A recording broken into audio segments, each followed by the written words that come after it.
کہ مسلم ابن عقیل کے ہاتھ پر 32,000 سے زیادہ لوگوں نے موت کی بیعت کی۔ یزید کو پتا چلا کوفے کے صوبے کے حالات خراب ہیں، اس نے پہلے گورنر کو تبدیل کر کے عبید اللہ ابن زیاد کو گورنر بنا کے بھیجا۔ صرف 18 آدمی اس کے ساتھ بھیجے۔ عبداللہ ابن عبید اللہ ابن زیاد این اس زمانے میں جبکہ کوفہ کی ہر گلی، ہر بازار اور ہر گھر میں حسین کے نعرے لگ رہے تھے، ان دنوں میں صرف 18 سپاہیوں کے ساتھ عبید اللہ ابن زیاد نے کوفے میں قدم رکھا۔ اس زمانے میں عربوں کا دستور یہ تھا کہ پرانے پنجابیوں کی طرح سفر کرتے ہوئے اپنے چہرے پہ ٹھاٹھا باندھ کے رکھتے، جس طرح ہمارے دیہاتوں میں دیہاتی لوگ سفر کرتے ہوئے اپنی پگڑی کا پلو اپنے منہ پہ باندھ لیتے ہیں، اسی طرح عربوں کا دستور تھا کہ چہرے پہ گرد و غبار نہ پڑے۔ عبید اللہ ابن زیاد اپنے چہرے پہ ٹھاٹھا باندھے کوفے کے بازاروں میں داخل ہوا۔ لوگوں کو حسین کا انتظار تھا، انہوں نے سمجھا حسین آ گیا ہے، سارا کوفہ نکل کے باہر آ گیا۔ جہاں سے گزرتے لوگ کہتے السلام علیکم یا ابن رسول اللہ، رسول کے بیٹے تجھ کو سلام۔ انہوں نے سمجھا حسین آیا۔ جب تک عبید اللہ ابن زیاد اپنے گورنر ہاؤس میں پہنچے 32,000 کے قریب کوفی جمع ہو چکے تھے۔ حضرت مسلم ابن عقیل کو پتا چلا، وہ بھی بھاگے ہوئے آئے کہ حسین آ گیا۔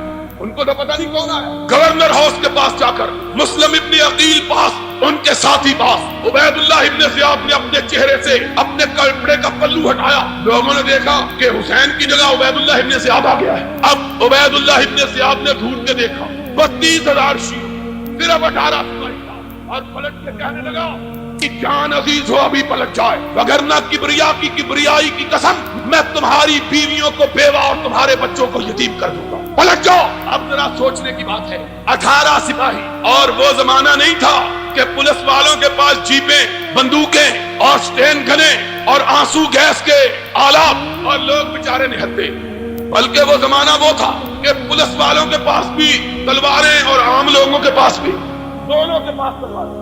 لیکن کوفے والوں کا حال پنجاب کی اس بستی کا سا تھا جس بستی میں ایک چور ایک ٹانگ لے کے آ گیا، پوری بستی والوں کو آگے لگا لیا، آگے آگے بستی والے پورے بھاگ رہے، پیچھے اکیلا چور بھاگا۔ صبح کو لوگوں نے پوچھا اور تمہاری مت ماری گئی ہے، تمہیں کیا ہو گیا؟ کہنے لگے کیا کریں، ہم سارا گاؤں اکیلے اور چور اور لاٹھی 2 جنے تھے۔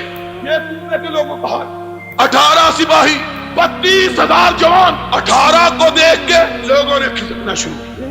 حضرت مسلم ابن عقیل نے پیچھے مڑ کے دیکھا کہ 32,000 میں صرف 3200 باقی رہ گئے۔ کہا پکڑ لو اس گورنر کو، اس کی بوٹیاں اڑا دو، پکڑ لو۔ عبید اللہ ابن زیاد نے کہا کسی کی ماں نے بچہ جنا ہو تو آگے بڑھ کے تو دکھائے۔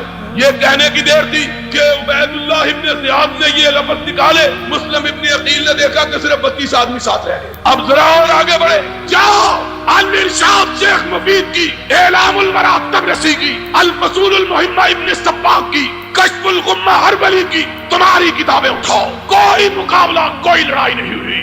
تھوڑی دیر گزری، مسلم ابن عقیل نے دیکھا کہ تنہا تنہا کوفہ کے بازاروں میں کھڑا ہے، کوئی ساتھ باقی نہیں بچا۔ مردے اجنبی، تنہا، غریب الوطن، کوفے کے راستوں کو بھی نہیں جاتا، پتہ ہی نہیں رہتا۔ اب بھاگا، اس کی تو بالکل یہی مثال ہے کہ میرے جیسا آدمی شاد باغ میں آئے، تم سارے بھاگ جاؤ تو میں کہاں جاؤں گا؟ مجھے تو راستہ بھی نہیں آتا شاد باغ، کہاں جاؤں؟ مسلم ابن عقیل کے جائیں تو جائیں کہاں؟ ادھر بھاگے، آخر ایک گلی میں گھسے، دروازے پہ دستک دی۔ اس شیعہ نے جس نے موت کی بیعت کی ہوئی تھی، حسین کے بھیا کے چہرے کو دیکھا، اپنے کواڑ بند کر دوسرے دروازے پہ دستک، اس نے دیکھا پھر کواڑ بند کر لیے، تیسرے چوتھے بھاگتے رہے، پیچھے سپاہی بھاگ رہے ہیں، تعاقب ہو رہا ہے۔ ایک جگہ پاؤں کو اندھیرے میں ٹھوکر لگی، حسین کا بھائی منہ کے بل گرا، دانت ٹوٹ گئے، منہ سے خون کا فوارہ چھوٹ پڑا۔ کوئی شیعہ نے علی میں سے خون پوچھنے کے لیے تیار نہیں۔ ساری رات مسلم ابن عقیل کوفہ کے بازاروں میں کوفیوں کی بے وفائی کا ذکر کرتے ہوئے گھومتے رہے، کوئی پناہ دینے کے لیے تیار نہ ہوا۔ پیاس سے نڈھال ایک مکان کے دروازے پہ جا کے گر پڑے، چیخ کی آواز گھر والوں تک پہنچی، ایک بڑھیا اندر سے باہر آئی، دیکھا کہ مسلم ابن عقیل جس کے ہاتھ میں کل ہزاروں نوجوان موت کی بیعت حسین کے لیے کر رہے تھے، اس بڑھیا نے مسلم ابن عقیل کو اندر جگہ دی۔ بیٹے نے کھٹ پٹ کی آواز سنی، پوچھا اماں کون ہے؟ بڑھیا کہتی ہے کوئی نہیں۔ اس نے کہا مجھے آواز آئی ہے۔ اس نے کہا تیرا وہم ہے۔ بڑھیا چھپاتی ہے، بیٹا انکار کرتا ہے، اصرار کرتا ہے۔ آخر دروازہ کھولا، دیکھا سامنے مسلم ابن عقیل بیٹھا ہے۔ بڑھیا کی آنکھوں میں مسکراہٹ، کہنے لگی او ظالمو، کل تک اس کے نام کے نعرے لگاتے، اس کے ہاتھ پہ بیعت کرتے تھے، آج اس کو مارنے کے لیے دوڑتے ہو۔ خدا کا خوف کرو، یہ رسول کے نواسے کا نمائندہ اور رسول کے بھائی کا بیٹا، کوئی ظلم نہ کراؤ۔ اس نے جلدی سے آگے بڑھ کے ہاتھ کو بوسہ دیا، اس نے کہا میں تو جانوروں کے پیر چومنے والا ہوں، یہ تو انسان ہے، میں تو بڑا فرما بردار خادم خدمت گزار، ہاتھ چومے پاؤں چومے، ہمارے کو بھاگ جاگ اٹھے، ہمارے گھر میں نارائن آتے، ہمارے گھر میں دیوتا۔ ماں بیچاری دھوکا تھا، اس نے کہا ہاں کسی کو بتلا نہیں، کہا ماں ایسی بات کیا کرتی ہو؟ تھوڑی دیر گزری کہ بیٹے صاحب وضو کرنے لگے، اس نے کہا کیا بات ہے؟ ابھی تو فجر کی اذان بھی نہیں ہوئی۔ کہنے لگا ماں شکرانے کے طور پہ تہجد پڑھنے لگا ہوں، آج رسول کے نواسے کا ہرکارہ ہمارے گھر آیا ہے، ماں بڑی آج تہجد پڑھنے لگا۔ کہتا ہے ماں جی چاہتا ہے مسجد میں جا کے پڑھوں نفل، اس مسجد میں جس مسجد کو اس کے چچا علی نے بنوایا۔ ماں نے دروازہ کھولا، وضو کر کے سیدھا گورنر ہاؤس پہنچا۔ عبید اللہ ابن زیاد کو کہنے لگا آؤ میں تمہارا شکار اپنے گھر میں پھنسا کے آیا۔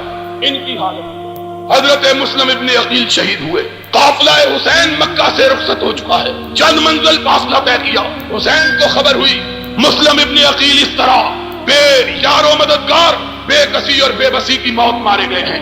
پلٹنے کا ارادہ کیا، جاؤ کوئی ماں کا لال دکھاؤ تو صحیح جو اس کا انکار کرے۔ حسین نے پلٹنے کا ارادہ کیا، مسلم ابن عقیل کے بھائی بیٹھ گئے، کہنے لگے حسین ہمارا بھائی مرا ہے، ہم پلٹنے کے لیے تیار نہیں۔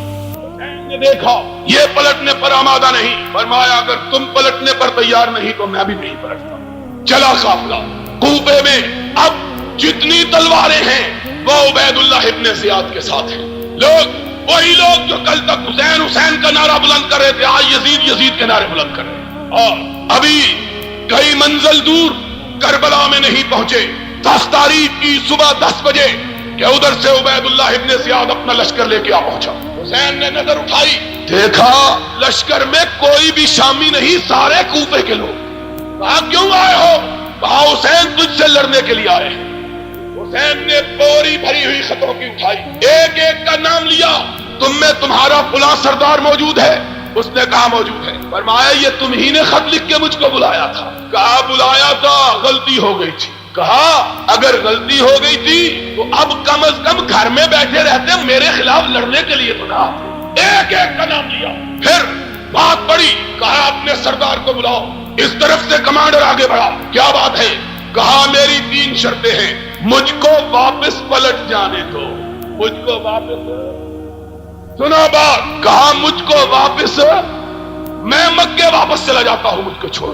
کہا یہ ممکن نہیں ہے۔ کہا پھر مجھے بارڈر پہ بھیج دو، کافروں کے خلاف لڑتا ہوا شہید ہو جاؤں گا، میں کسی حکومت کسی خلافت سے تعلق نہیں کرتا، بارڈر پہ چلا جاتا ہوں۔ کہا یہ بھی منظور نہیں ہے۔